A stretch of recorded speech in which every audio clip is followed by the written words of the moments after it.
बड़ी दुर्भाग्यपूर्ण स्थिति है और ये तो सरकार का चरित्र इसमें सामने दिखाई पड़ता है। इनकी दोमुही नीति कहें, दोगलापन कहें, क्या कहें। ये सरकार एक जगह तो गोरक्षा की बात करती है और इन्हीं का मंत्री किरण रिजिजू खुलेआम कहता है कि हम तो गाय खाते हैं, गाय खाएंगे, और अपने यहाँ बाकायदे राज्य में चुनावों में घोषणा पत्र में डालता है कि हमारी सरकार आएगी तो हम बेहतर तरीके से बीफ आपको देंगे। इनकी एक मंत्री स्मृति ईरानी जी, गोवा में बाकायदे उनका अवैध तरीके से बाहर चलता है और वहां पर भी बीफ सप्लाई होता है। और उतना ही नहीं, हमारे देश का जो ये जो सरकार है, इसका ग्रोथ रेट में सबसे बड़ा योगदान अगर किसी का है तो बीफ एक्सपोर्ट का है। बीफ निर्यात में हमारा देश सर्वोच्च शिखर पर है। अगर बीफ एक्सपोर्ट में अगर हम नंबर 1 पर हैं तो आखिर बीफ आता कहाँ से है? जाहिर सी बात है, हमारे गाय कटती होगी, गोवंश कटता होगा, तभी तो आ रहा है। लेकिन और उसके बाद एक संविधानेतर व्यवस्था इनकी हो गई है, गोरक्षक सेना। आखिर गोरक्षक सेना कौन है? इनको कौन अधिकार दे दिया है? गाय को कोई ले जा रहा है या कोई हो, उनको पीट पीट के मारने का या उनकी चेकिंग का इनको अधिकार किसने दे दिया? तो यह तो एक तरीके से पूरी की पूरी सरकार अवैध सरकार है, अवैध धंधों को वरीयता देने वाली सरकार है और अपने अराजक गुंडा माफियाओं को संरक्षण देने वाली सरकार है। इनके लोग अगर करें तो वह तो ठीक है, लेकिन किसी दूसरे को और ये सरकार बीच में इन्होंने नौजवानों को दिया क्या है? उनसे रोजगार छीन लिया। ये किसानों को दाम नहीं मिल रहा है, हर जगह हताशा और निराशा का माहौल है। उसमें अगर कोई व्यवसाय भी करके अगर अपना पालन पोषण करता है तो इनको वह भी गंवारा नहीं है। इनको केवल एकमात्र है कि नफरत नफरत नफरत। युवा पीढ़ी में इन्होंने नफरत की आग इतनी फैला दी है, इतना मस्तिष्क विकृत कर दिया है कि आने वाली पीढ़ियां भी उससे प्रभावित होने वाली हैं। तो यह तो कुल जो होता करके ये सरकार की ये विफलता का द्योतक है और यह तो देशद्रोह का काम है। इनका देशद्रोही है ये जिससे ये सारे लोग ऐसे। और ऐसा जो कोई भी हो, अगर कोई ले भी जा रहा है, अगर कर भी रहा है, तो तुम गोरक्षक कौन होते हो? आप ज्यादा से ज्यादा सचेत नागरिक के ये रूप में आप लोग गिरफ्तार कीजिए, आप उसको थाने को दीजिए, थाना उस पर कार्रवाई करेगा। जो लोग भी इस तरीके की हत्या करते हैं उनके ऊपर तो मर्डर का, उनके ऊपर तो हत्या का केस लगना चाहिए, लेकिन ऐसा नहीं होता है। ये सरकार, जो कोई भी इस तरीके का नफरत का काम करता है, चाहे इनकी सरकार हो, चाहे इनके मंत्री हो, अब इससे बड़ा क्या होगा? यहाँ तो खुलेआम है, आप देशद्रोह कीजिए और हमारे यहाँ बेहतर से बेहतर आप उसका लाभ लीजिए। जिसका विदेश मंत्री खुलेआम मुखबिरी करता हो, अपने देश से मुखबिरी करता हो, अपने सेना के शौर्य का सौदा करता हो और उसको मुखबिरी करके अपने ही देश के पीठ में, अपने ही सेना की पीठ में छुरा भोगने का काम करता हो, और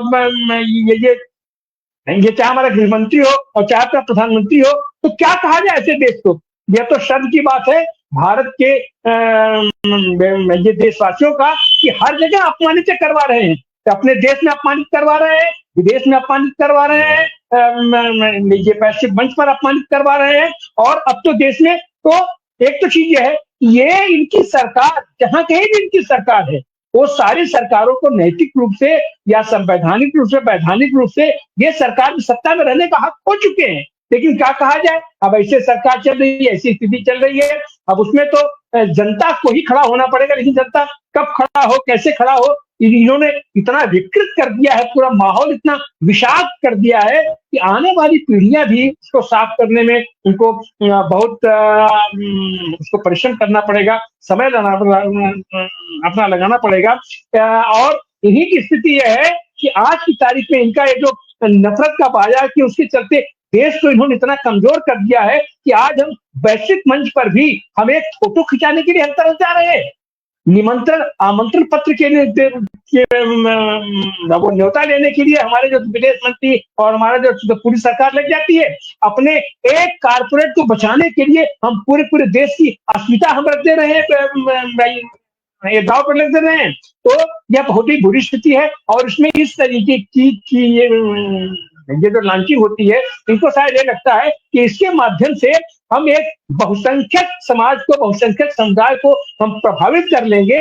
तो शायद यह भी उनका भ्रम है। लेकिन अभी फिलहाल तो जो कुछ भी है, अपना ईवीएम है, जैसे भी है, वोट की ताकत ये दिखाते हैं कि हम तो जीत रहे हैं और हमको जनता का समर्थन है। लेकिन इन्हीं जनता का समर्थन इजराइल में नेतान्याहू को भी था, और आज की तारीख में वो दर-दर भटक रहे हैं, बंकर में घूम रहे हैं, घुस गए हैं, अपना जहाज लेकर के देश छोड़ के भाग गए हैं। तो ऐसे लोगों का यही हश्र भी होता है कि देश की जनता जब उनके साथ उनके विरुद्ध आगे खड़ी होगी तो इन लोगों को भागने की जगह नहीं मिलेगी। अब जैसे देख लें बांग्लादेश की हसीना अपना भागी भागी फिर रही है, तो वही स्थिति इनकी है कि देश में अगर आप अराजकता का माहौल पैदा करोगे, समुदाय विशेष के लिए, वर्ग विशेष के ऊपर अगर आप हमले करवाओगे, तो आपको भी भुगतना पड़ेगा वैश्विक नीति में और अपने देश में भुगतना पड़ेगा। तो यह चीजें बहुत ही निंदनीय है, बहुत ही घटित है। और खास करके हम देख रहे हैं कि ये जितने भगवाधारी लोग हैं, वो चाहे उत्तर प्रदेश हो, चाहे मध्य प्रदेश हो, चाहे अपना राजस्थान हो, या इवन हम तो कहें कि बिहार में बनारस से जो ये लोग जो गौशालाओं के नाम पर जो ये गोवंश की तस्करी ये लोग करवाते हैं, वो क्या है? और उसके बाद माने आवारा पशुओं से ये ये सारे किसानों की वो फसल बर्बाद करवा रहे हैं। और उतना ही नहीं है, नीलगाय लाकर के छोड़ दे रहे हैं। आवारा पशु तो फिर भी चलो गोवंश है, नीलगाय है। नीलगाय आज की तारीख में सबसे बड़ी समस्या बनी हुई है किसानों की, सबसे बड़ी समस्या बनी हुई है। तो देखिए, इन चीजों का इनके पास कोई समाधान नहीं है, कोई समाधान का तरीका नहीं। जनता को राम भरोसे छोड़ दिया है और अपने ये लोग ऐश कर रहे हैं और अपने अराजक तत्वों के ये रोजगार का कमाई का ये इन्होंने धंधा खोल दिया। हम बताते हैं बनारस में ये चंदौली के मोहनिया बॉर्डर से ट्रक की ट्रक खाली वहां छोड़ी जाती है और सब पर कमीशन बंधा हुआ है, बाकायदे कमीशन बंधा हुआ है। ये ट्रक वाइज कमीशन है, पशु वाइज कमीशन है, ये सब चीजों से लोग अनभिज्ञ हैं। हाँ, उस धंधे में ये लोग यह भी एक आतंक वो पैदा करने की कोशिश करते हैं। और जो गोरक्षक सेना बनी है, गोरक्षक में ये अपने अवैध इस तरीके की जो उनके अराजक तत्व हैं, उनकी आमदनी का इन्होंने पूरा स्रोत खोल रखा है। इस बात को सरकार को संज्ञान में लेना चाहिए, और नहीं तो जनता जिस दिन पूरी तरीके से उसका संज्ञान में ले लेगी, तो इन अवांछनीय तत्वों का भी और सरकार का भी शायद वही हश्र होगा जो हश्र कभी अपना मुसोलिनी हुआ करता था, जो हश्र हिटलर का हुआ करता था, या जो हश्र आज की तारीख में इजराइल का हो रहा है, जो हश्र आज की तारीख में अमेरिका का होने वाला है, उससे बचे। हम तो ये कहेंगे कि भारत की एक प्रतिष्ठा है, एक सम्मान है, एक साथ हुआ करती थी, उसके चलते इन लोगों को उस पर अब से भी ध्यान देना चाहिए और इस तरीके की हरकतें बंद होनी चाहिए। और ऐसे अराजक तत्वों पर नियंत्रण के लिए ये कानूनी प्रक्रिया है, अपना प्रोसेस है, उसका पालन होना चाहिए। जी, गोरक्षा के नाम पर हत्याएं तो बहुत हो रही हैं, परंतु गऊ को तो संरक्षण कहीं से मिल नहीं रहा है। गाय सड़कों पर बैठी रहती हैं, और जो गौशालाएं हैं, जो गौशाला का संचालन करते हैं, वहां पर भी हम देखते हैं कि भूख के कारण गायों की मौतें हो रही हैं। तो गोकशी की अभी तक की जितनी भी घटनाएं हुई है, चाहे राजस्थान में हुई हो, चाहे हरियाणा में हुई हो, चाहे उत्तर प्रदेश में हुई हो, चाहे मध्य प्रदेश में हुई हो, इन सब घटनाओं की एक उच्च स्तरीय केंद्रीय आयोग बनना चाहिए और उससे जांच कराई जाना चाहिए, और जो भी दोषी है उनको दंडित किया जाना चाहिए।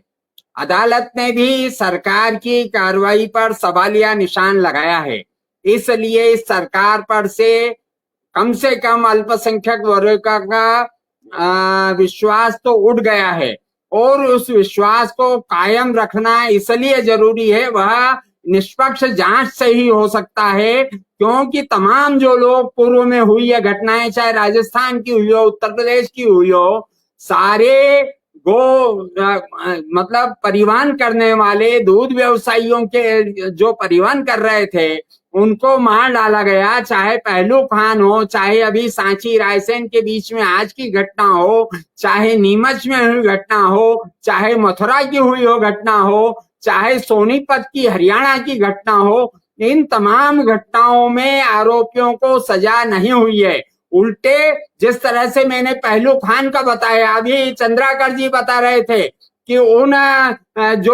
जो हत्यारे हैं, जो गुंडे हैं बजरंग दल के, उनकी रिपोर्ट पहले थाने में लिखी जाती है और उन पे मुकदमा दर्ज किया जाता है गौ तस्करी का। और आप तो अदालत में रोज पैरवी करती हैं आराधना जी, आपको मालूम होगा कि क्या होगा इस मामले में। इस मामले में भी जैसा कि पहलू खान के मामले में हुआ है, वैसा ही इन दोनों युवकों के मामले में भी होगा। हत्या करने वाले बरी हो जाएंगे और इनके ऊपर गौ तस्करी का मामला दर्ज कर लिया जाएगा। इसलिए जरूरी है, और मेरा तो बहुजन संवाद से जुड़े हुए तमाम लोगों को, क्योंकि इससे जुड़े हुए पत्रकार हैं, इससे जुड़े हुए राजनीतिक सामाजिक कार्यकर्ता हैं, एक हमारे को सर्वदलीय कमेटी बनाना चाहिए, एक जांच कमेटी बनाना चाहिए जो तथ्यों को जांचे और उसकी फैक्ट फाइंडिंग रिपोर्ट जारी करे, ताकि दुनिया के सामने हम बता सकें कि हिंदुस्तान में ऐसे लोग भी हैं जो सच को सच कहने के आदी हैं। धन्यवाद। तो हमारे संवैधानिक संस्थाएं हैं, जब वो अपना कार्य कायदे से नहीं करेंगी और संविधानेतर संस्थाओं को वरीयता देंगी या उनको प्रश्रय देंगी, उनकी अराजकता को प्रश्रय देंगी, तो जाहिर सी बात ऐसी होगी। और सच तो यह है कि ऐसी हालत में ये जितने भी लोग हैं, और उसमें सबसे बड़ा दोषी तो हमारी सरकारें हैं, हमारी सत्ता है, जो ऐसे अराजक संविधानेतर संस्थाओं को ये लोग मदद करते हैं और उनको प्रश्रय देते हैं। इन सब के ऊपर और जांच वांच सारी चीजें, ये सारी संस्थाएं अविश्वसनीय हो गई हैं। हमारी सत्ता, हमारी सरकार अविश्वसनीय हो गई है। अब तो जनता को ही सामने निकल के आना होगा। और ये लोग जब अराजकता की स्थिति ये लोग बनाई दिए हैं, तो उसको निपटने के लिए शायद हो सकता है कि उन्हीं के स्तर पर हमको आना पड़े, लेकिन अभी ऐसी स्थिति नहीं है। वो तो स्थिति पूरी अपना युद्ध की हो जाएगी, अराजकता की होगी। और ये लोग यही चाहते हैं कि देश में अराजकता फैले, देश में गृहयुद्ध की स्थिति आ जाए, ताकि इन्हें अपना दमन चक्र चलाने में इनको सहूलियत हो जाए। तो ये आम जनता की भी काफी है कि वो अनुशासन के अंदर रहते हुए ये संविधान के अपना तहत रखते हुए, अपने अधिकारों को रखते हुए अपने अधिकारों की रक्षा करें। और ऐसे लोगों से जो हिंदू के नाम पर ये कौन कहेगी,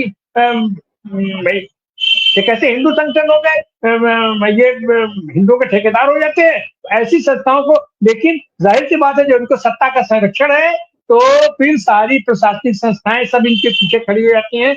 ऐसी हालत में यह बहुत ही विषम स्थिति है, दुरूह स्थिति है। इसके लिए तो सारी जनता को ही जन आंदोलन ही इसका एकमात्र विकल्प बनता है। और जनता, संवेदनशील जनता ही इनसे निपटने का काम करेगी और उसी को रास्ता बनाना पड़ेगा। और खास करके ये सरकार जो बीफ एक्सपोर्ट में अपने आप को टॉप पर रखती है, तो इससे खुद पूछा जाना चाहिए कि बीफ कहाँ से आता है तुम्हारा, जो तुम इतना एक्सपोर्ट करते हो, सारी करते हो। तो कुछ जो होता करके ये दोगली सरकार है, दोमुही सरकार है, इसका कोई विश्वास नहीं है। इनके किसी कार्य पर हम विश्वास नहीं कर सकते हैं।